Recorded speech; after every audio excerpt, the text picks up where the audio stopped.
Mmm.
Ito na yung ating pinuot ng manok. Napakasimpleng recipe lang, di ba?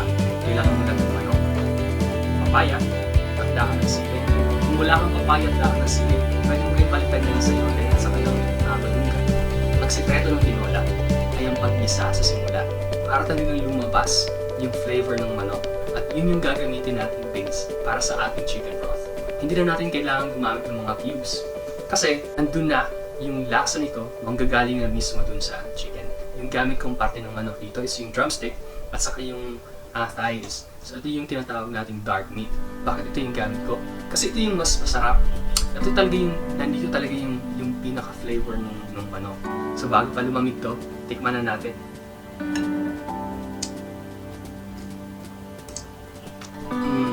Yung una mong matitikman is yung lasa ng alak ng panis. Tapos pag maglunok mo ng soup, matitikman mo yung luya. So talagang lasang-lasa. Yung nagpapalasa pa nito is yung dahon ng sili sa papaya.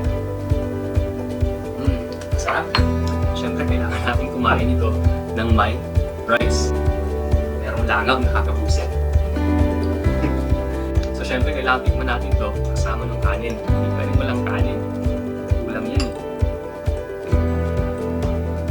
Ito, pili ko talaga yung luya. So kailangan merong luya sa akin. So,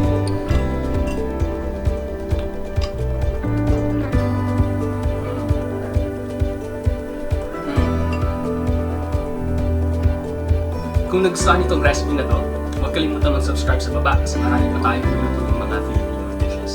Mag-comment din kung meron kayong mga suggestions kung paano magluto ng tinola or kung ano yung inyong version. Okay? So mga kababayan, maraming salamat sa panonood. See you ulit next time.